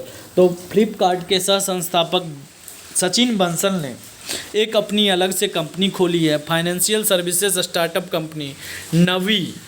इनके माध्यम से मध्य आय वर्ग के उपभोक्ताओं को पर्सनल लोन प्रदान करने के लिए एक मोबाइल ऐप लॉन्च किया है, नवी लैंडिंग। तो आपसे पूछा जा सकता है नवी लैंडिंग जो मोबाइल ऐप जारी किया गया वो किस कंपनी के द्वारा जारी किया गया है? तो नवी कंपनी के द्वारा जारी किया गया है। और नवी कंपनी के संस्थापक कौन है? सचिन बंसल हैं। और नवी का मुख्यालय कहाँ पे है? बेंगलुरु में है, कर्नाटका में। और नवी स्थापित कब हुआ था? 2018 में सचिन बंसल ने इसे स्थापित किया था। आगे बात करते हैं, यस बैंक ने अपनी डिजिटल वॉलेट मोबाइल ऐप युवा पे को लॉन्च किया है। तो आपसे पूछा जाएगा युवा पे मोबाइल वॉलेट ऐप किस बैंक के द्वारा लॉन्च किया गया है? यस बैंक के द्वारा लॉन्च किया गया है। ये किस टेक्नोलॉजी के साथ साझेदारी की है? यूडीएमए टेक्नोलॉजी के साथ साझेदारी करेगा। देखिए मैंने ये टेक्नोलॉजी वगैरह आपको लगता होगा कि ये सर इतना फालतू क्यों पढ़ा रहे हैं, लेकिन फालतू नहीं है। पिछले साल के IBPS PO के एग्ज़ाम में इसी तरह का पूरा इन्फॉर्मेशन दे दिया गया और पूछा गया कि ये किस टेक्नोलॉजी पे आधारित है। अब इसी तरह के क्वेश्चन आते हैं, आपको इसी तरह से पढ़ना पड़ेगा, इसलिए मैंने यहाँ पे इंक्लूड किया है। यस बैंक ने अपनी डिजिटल वॉलेट मोबाइल ऐप युवा पे को लॉन्च किया है। और युवा पे जो है वो किस टेक्नोलॉजी पे काम करेगा? UDMA टेक्नोलॉजी के साथ साझेदारी की है। आगे देखते हैं, भारत सरकार ने सभी सहकारी बैंकों को भारतीय रिजर्व बैंक की देखरेख में लाने का फैसला किया है। जितने भी सहकारी बैंक, कोऑपरेटिव बैंक जितने भी हैं उसको अब रिजर्व बैंक ही देखरेख करेगी। इससे क्या होगा? 58 मल्टी स्टेट सहकारी बैंक जो हैं उनको, जो हर एक स्टेट में हैं, और 1482 शहरी सहकारी बैंक, इन सब का स्वामित्व किसके अंदर आ जाएगा? रिजर्व बैंक ऑफ इंडिया के अंतर्गत आ जाएगा। आगे बात करते हैं, मारुति सुजुकी इंडिया ने करूर वैश्य बैंक के साथ मिलकर नए ग्राहकों के लिए सरल और लचीली फाइनेंसिंग स्कीम शुरू किया है।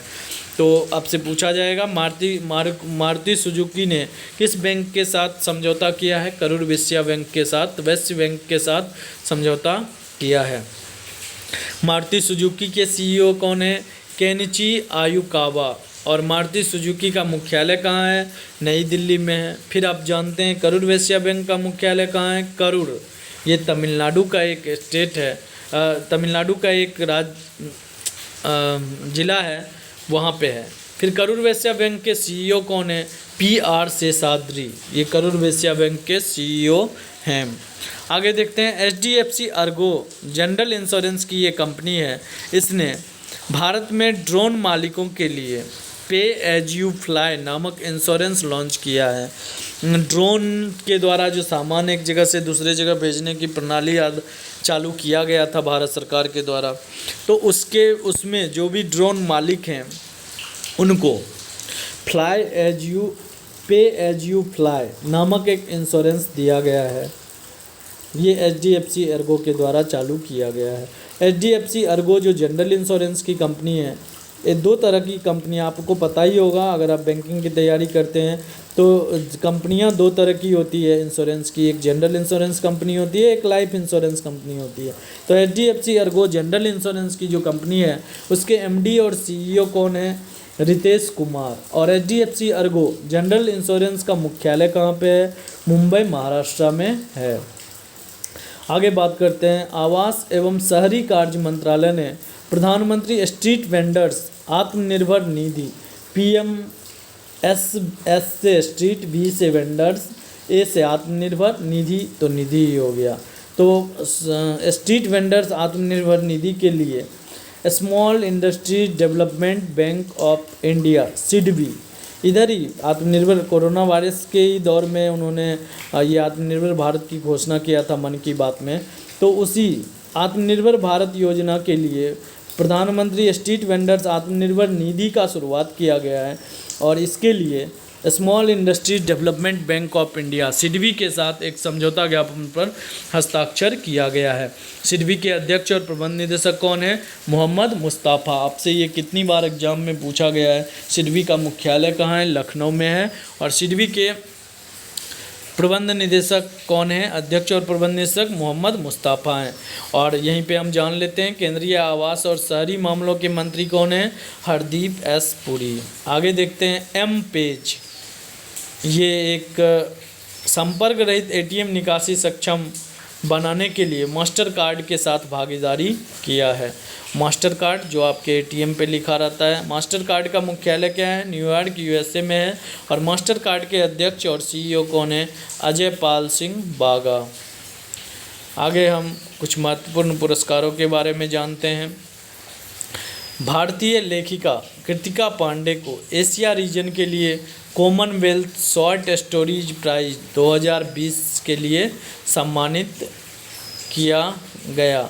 उनकी कौन सी स्टोरी थी जिसके लिए उन्हें शॉर्ट स्टोरी का पुरस्कार दिया गया कृतिका पांडे को? तो ये जानना जरूरी है। द ग्रेट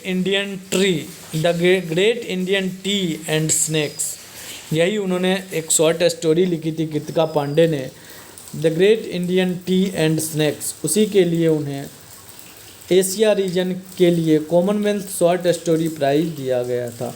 और इस कहानी में क्या बताया गया है? एक हिंदू लड़की की एक मुस्लिम लड़के से प्यार में पड़ने की कहानी है और उसमें नफ़रत, जो भी युवा के द्वारा पक्षपात, ये सारे चीज़ें हैं, उसी को इसमें दिखाया गया है। तो आपसे पूछा जा सकता है कि इस एशिया रीजन के लिए कॉमनवेल्थ शॉर्ट स्टोरी प्राइज़ 2020 किसे मिला? कृतिका पांडे को मिला। किस बुक के लिए मिला? किस स्टोरी के लिए मिला? The great Indian T and the snacks के लिए मिला है। जावेद अख्तर को 2020 के लिए प्रतिष्ठित रिचर्ड डॉकिंस अवार्ड से सम्मानित किया गया है। तो आपको ऐसे पूछा जा सकता है, हाल ही में रिचर्ड डॉकिंस पुरस्कार किसे दिया गया? नीचे में ऑप्शन रहेगा, डिफरेंट ऑप्शन, उसमें से आपको किसको टिक करना है? जावेद अख्तर को टिक करना है। बायोकॉन लिमिटेड की कार्यकारी अध्यक्ष जिनका नाम है किरण मजूमदार शॉ, और ये भारत की शक्तिशाली महिलाओं में से एक हैं। तो इन्होंने EY world entrepreneur of the year, EY world entrepreneur of the year 2020 का खिताब जीता है। तो आपसे ये भी पूछा जा सकता है, किरण मजूमदार शॉ किस लिमिटेड की कार्यकारी CEO हैं? तो बायोकॉन लिमिटेड की हैं और ये पुरस्कार जीतने वाली पहली महिला उद्यमी बनी हैं। EY world entrepreneur of the year 2020 पुरस्कार किरण मजूमदार शॉ को दिया गया, जो कि बायोकॉन लिमिटेड की कार्यकारी अधिकारी हैं और ऐसा ये पुरस्कार पाने वाली वो पहली महिला उद्यमी बनी हैं। आगे देखते हैं, भारतीय एरोस्पेस उद्यमी जिनका नाम है रंजीत कुमार को नासा के कार्यकारी नेतृत्व के लिए नासा विशिष्ट सेवा पदक से नासा डिस्टिंगाइज सर्विस मेडल, आपसे पूछा जाएगा नासा का विशिष्ट सेवा पदक या नासा डिस्टिंगाइज सर्विस मेडल किसे दिया गया? रंजीत कुमार को दिया गया। आगे देखते हैं, क्वालिटी एनजे क्यूलिनरी कप 2020 ये किन्होंने अपने नाम कर दिया? तो ये हमारे शेफ हैं और अंगद सिंह राणा इनका नाम है। न्यूजीलैंड में ये वर्चुअल शेफ प्रतियोगिता हुआ था, इसका नाम रखा गया था quality NJ New Zealand culinary cup. और स्टीफन फ्लेमिंग ने इस कप की घोषणा किया था और इसको जीता हमारे शेफ अंगद सिंह राणा ने जीता है। आगे बढ़ते हैं, भारतीय संगीतकार और ऑस्ट्रेलिया के कलाकृति संगीत गठन की संस्थापक शोभा शेखर को medal of the order of Australia से किसे सम्मानित किया गया? शोभा शेखर को सम्मानित किया गया है। ऑस्ट्रेलिया के प्रधानमंत्री कौन है? तो स्कॉट मॉरिसन। ऑस्ट्रेलिया के प्रधानमंत्री कौन है? स्कॉट मॉरिसन ऑस्ट्रेलिया के प्रधानमंत्री हैं। ऑस्ट्रेलिया की मुद्रा क्या है? ऑस्ट्रेलियाई डॉलर। फिर से आप देखिए, ऑस्ट्रेलिया की मुद्रा क्या है? ऑस्ट्रेलियाई डॉलर ऑस्ट्रेलिया की मुद्रा है। और ऑस्ट्रेलिया की राजधानी क्या है? कैनबरा। ऑस्ट्रेलिया की राजधानी कौन सी है? कैनबरा, जो ऑस्ट्रेलिया की राजधानी है। जर्मन बुक ट्रेड ने अपने प्रतिष्ठित 2020 शांति पुरस्कार के लिए नोबेल पुरस्कार विजेता अर्थशास्त्री अमर्त्य सेन को चुना है। आपसे ये पूछा जा सकता है कि अमर्त्य सेन को हाल ही में कौन सा पुरस्कार दिया गया? तो हाल ही में अमर्त्य सेन को जो पुरस्कार दिया गया है वो पुरस्कार था जर्मन बुक ट्रेड पुरस्कार से सम्मानित किया गया है। आगे देखते हैं, भारतीय अमेरिकी मृदा वैज्ञानिक रतन लाल को वर्ल्ड फूड प्राइज अर्थात विश्व खाद्य पुरस्कार दिए जाने की घोषणा किया गया है। तो विश्व खाद्य पुरस्कार किसे दिया गया है? रतन लाल को दिया गया है। डेक्कन डेवलपमेंट सोसाइटी, ये हैदराबाद में है, इसको Prince Albert II of Monaco foundation award दिया गया है। Prince Albert II of Monaco foundation award दिया गया है किसको? हैदराबाद का एक डेक्कन डेवलपमेंट सोसाइटी है उसे दिया गया है। चलिए कुछ अन्य महत्वपूर्ण करंट अफेयर को कवर करते हैं। ड्रोन के माध्यम से टिड्डियों को नियंत्रित करने वाला भारत पहला देश बन गया है। तो ड्रोन के माध्यम से टिड्डी को नियंत्रित करने वाला भारत कौन सा देश बन गया है? पहला देश बन गया है। आप जानते हैं इधर हाल ही में राजस्थान, मध्य प्रदेश, उत्तर प्रदेश, इन सब में टिड्डियों का बहुत ज़्यादा हमला हो रहा था, तो उसे ड्रोन से नियंत्रित करने वाला भारत पहला देश बन गया है। बांग्लादेश सरकार ने सोहोजोधा नामक पहली पहल शुरू किया है और इससे क्या होगा? कोविड-19 उपचार से जो भी मरीज रोगियों के प्लाज्मा एक्सचेंज की सुविधा का एक ऑनलाइन नेटवर्क है। और बांग्लादेश की प्रधानमंत्री कौन है? शेख हसीना। और राजधानी क्या है? ढाका। और मुद्रा क्या है? टाका। आगे बढ़ते हैं। उड़ीसा जनजातीय क्षेत्र के छात्रावासों के लिए ISO प्रदान पत्र प्राप्त करने वाला देश का पहला राज्य बन गया है। छात्रों के लिए छात्रों के छात्रावास जो बनाया है उड़ीसा में वो एक हाई क्वालिटी का है और इसके लिए ISO प्रमाण पत्र पाने वाला देश का पहला राज्य बन गया है उड़ीसा। आगे देखते हैं। केंद्रीय कृषि एवं किसान कल्याण मंत्री नरेंद्र सिंह तोमर ने राष्ट्रीय सहकारिता विकास निगम की पहली पहल पर सहकार मित्र इंटर्नशिप कार्यक्रम SIP जो है उसका शुभारंभ किया है। केंद्रीय पेट्रोलियम एवं प्राकृतिक गैस मंत्री धर्मेंद्र प्रधान ने Indian gas exchange platform launch किया है और यह पहला देशव्यापी ऑनलाइन डिलीवरी आधारित गैस ट्रेडिंग प्लेटफॉर्म है। तो आपसे ये पूछा जा सकता है पहला ऑनलाइन गैस डिलीवरी प्लेटफॉर्म कौन सा है? IGX Indian gas exchange. और इसे किसने लॉन्च किया था? केंद्रीय पेट्रोलियम एवं प्राकृतिक गैस मंत्री धर्मेंद्र प्रधान ने लॉन्च किया था। Bharat global partnership on artificial intelligence GPay के संस्थापक सदस्य के रूप में शामिल हो गया है। आगे देखते हैं। पश्चिम बंगाल सरकार ने कोविड-19 महामारी के बीच में वापस जो IT पेशेवर लौट रहे हैं उनके लिए एक नौकरी पोर्टल लॉन्च किया है जिसका नाम कर्मभूमि रखा गया है। तो आप इसे याद रखिएगा, पश्चिम बंगाल सरकार के द्वारा एक पोर्टल लॉन्च किया गया है जिसका नाम रखा गया है कर्मभूमि पोर्टल। आगे देखते हैं। यूपी बना मनरेगा के तहत सबसे ज़्यादा रोजगार देने वाला राज्य। उत्तर प्रदेश मनरेगा के तहत सबसे ज़्यादा रोजगार देने वाला राज्य बन गया है। और राज्य की 57,000 ग्राम पंचायत हैं, उसमें से 57,12,975 श्रमिकों को रोजगार इसने दिया है। मनरेगा का फुल फॉर्म क्या होता है आपको पता ही होगा, महात्मा गांधी राष्ट्रीय ग्रामीण रोजगार गारंटी योजना। आगे देखते हैं। उड़ीसा में हर्षोल्लास के साथ रज पर्व मनाया जाता है। रज पर्व वह त्यौहार होता है। ऐसा माना जाता है कि इस दिन धरती माता जो भूदेवी होती है वो मासिक धर्म पीरियड में होती है और इसके चौथे दिन धरती के स्नान का दिन होता है। 4 दिन के बाद धरती को स्नान कराया जाता है और इन 4 दिनों के बीच में धरती में खुदाई, किसी भी प्रकार का खेती का कार्य या किसी भी प्रकार के खुदाई का कार्य नहीं किया जाता है। तो ये उड़ीसा में मनाया जाता है रज पर्व, या इसे ही राजा पर्व भी कहा जाता है। आगे देखते हैं एशियाई पैरालंपिक समिति। ये बहरीन में आयोजित होने वाली एशियाई युवा पैरा गेम्स के चौथे संस्करण को दिसंबर 2021 में आयोजित किए जाने की घोषणा की है। तो एशियाई पैरालंपिक समिति जो है वो 2020 में जो एशियाई युवा पैरा गेम्स होगा वो कहाँ पे होगा? बहरीन में होगा। और बहरीन के राजा कौन हैं? हमद बिन ईसा अल खलीफा, ये बहरीन के राजा हैं। बहरीन की राजधानी कहाँ है? मनामा है। और बहरीन की मुद्रा क्या है? दिनार है।